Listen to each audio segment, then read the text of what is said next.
নবীজিকে আল্লাহ জানিয়েছেন, হে নবী, জালেমদের এই কথাগুলো বলতে বলতে আপনার কি আফসোস হয় যে না এরা তো আর হেদায়েত পাচ্ছে না? ইন তাহরিস আলা হুদাহুম ফাইন্নাল্লাহা লা ইয়াহদি ইলা আখিরি আয়াত। সূরা নাহলের ভেতরে আছে, হে নবী, আপনার কি আশঙ্কা হয়, আকাঙ্ক্ষা হয় এই যে মানুষগুলো কেন হেদায়েত পাচ্ছে না? পাবে কি করে? তাদের জুলুম এমন পর্যায়ে পৌঁছে গেছে, এই মানুষগুলো জুলুম করতে করতে আল্লাহর কাছে পর্যন্ত অস্বীকার করবে যে না আমি করিনি। চ্যানেলটি সাবস্ক্রাইব করে আমাদের সঙ্গে থাকুন।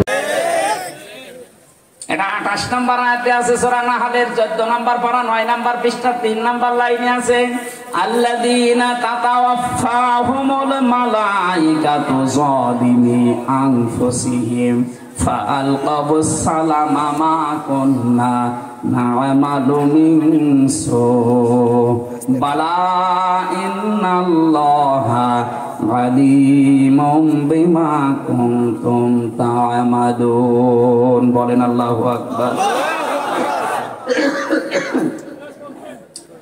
এই জুলুম করা অবস্থায় যখন আল্লাহ তাদেরকে ফেরেশতা দিয়ে ধরেন, এ মানুষগুলো এই অবস্থায় জালেম মারা যাচ্ছে আল্লাহর কাছে, তারপরও বলবে যে না আমরা এই খারাপ কাজ করিনি, মা কুন্না না'মালু মিন সু, এই কাজ আমরা করিনি। আল্লাহ বলেন বালা, অবশ্যই করেছো। ইন্নাল্লাহা আলিমুম বিমা কুনতুম তা'মালুন, অবশ্যই আমি আল্লাহ জানি তোমরা যা করতে। এবার তোমাদেরকে দেখাবো, ফাদখুলু আবওয়াবা জাহান্নামা খালিদিনা ফিহা ফালাবিসা মাসওয়াল মুতাকাব্বিরিন। ঢোকো এই জাহান্নামে, চিরস্থায়ী ভাবে এখানে থাকো, কোনোদিন আর বের হওয়া লাগবে না। জালেমদেরকে একটা দুঃসংবাদ জানাচ্ছি, আপনি যদি আল্লাহর কোন অধিকার নষ্ট করতেন, আল্লাহর কাছে মাফ চাইলে আল্লাহ হয়তো মাফ করে দিত, কিন্তু যদি এই পৃথিবীর কোন সৃষ্টির হক নষ্ট করেন, যতদিন পর্যন্ত সৃষ্টির কাছে ক্ষমা না চাবেন আল্লাহ ততদিন মাফ করবে না। সব চাইতে ভয়ঙ্কর হচ্ছে আপনার জীবনের জন্য এই 15.5 বছরে যাদের হক নষ্ট করেছেন তারা অনেকেই কবরের বাসিন্দা হয়ে গেছে। এখন যদি ফিরে এসে মাফ চান, 18 কোটি মানুষ মাফ করে দেবে, 15.5 বছরে যারা মারা গেল ওরা মাফ করবে কি করে? বলেন না কেন? তাদের কাছে মাফ চাইতে পারবে? তার মানে আপনার কোনো খবর আর নেই, আপনি কিয়ামতের ময়দানে জাহান্নামে ঢুকবেন আর বের হবেন না।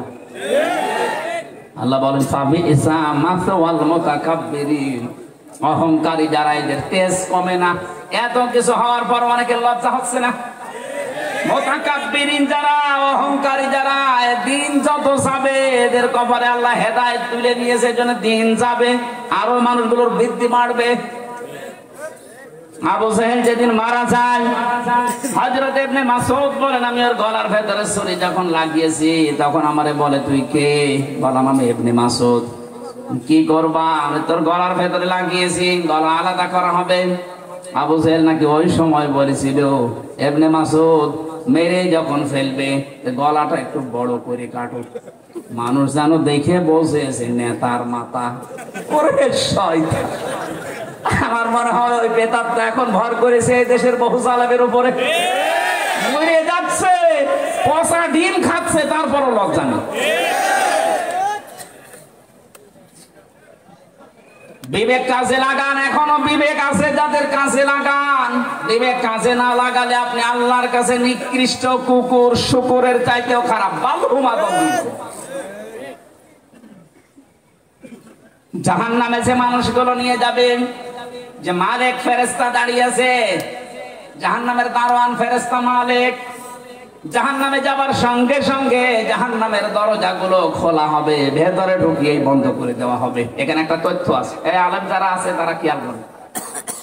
জাহান্নামের কথা, জান্নাতের কথা কোরআনে যেখানেই পাবেন সেখানে জান্নাতের বর্ণনা দিতে গিয়ে আল্লাহ দরজা উন্মুক্ত করার কথা জানিয়েছেন, আর জান্নাতের কথা বলতে গিয়ে দেখেছেন জাহান্নামের দরজা বন্ধ থাকে। এটা আমি জেলখানায় গিয়ে দেখেছি। জেলখানা যেহেতু একটা জাহান্নাম, আর দুনিয়া সিজনুল মুমিনি ওয়া জান্নাতুল, কথা বুঝতেছেন? ওটা যে জাহান্নামের সাথে তুলনা দেওয়া হয়, মুমিনের জন্য দুনিয়া জেলখানার মতো, কাফের জন্য বেহেশতের মতো। ওটা একটা দুনিয়ার কারাগার, ওটা একটা জাহান্নাম মনে করেন। বাংলাদেশ সহ বিশ্বের যত জেলখানা আছে, কারাগার আছে, প্রতিটার নিয়মে আসামি ঢুকলেই বন্ধ হয়ে যায়, বের হলেও বন্ধ হয়ে যায়। 24 ঘন্টা তালা লাগানো থাকে, এর খোলা থাকে না দরজা। এমনকি দেশের স্বরাষ্ট্রমন্ত্রীও যদি জেলখানায় আসামি দেখতে যায়, ডিআইজি পর্যন্ত যায়, আইজি পর্যন্ত যায়, খুলে দেবে, ঢোকানোর পরে সঙ্গে সঙ্গে তালা লাগিয়ে দেবে। কিন্তু জান্নাতের কথা আল্লাহ যেখানে জানিয়েছেন, একটু তথ্যটা খেয়াল করেন। সূরা জুমার 71 নম্বর আয়াত, হাত্তা ইযা জাউহা ফুতিহাত, এখানে ওয়া নেই, কিন্তু জান্নাতের কথার 2 আয়াত পরে আছে, সেখানে আছে হাত্তা ইযা জাউহা ওয়া ফুতিহাত।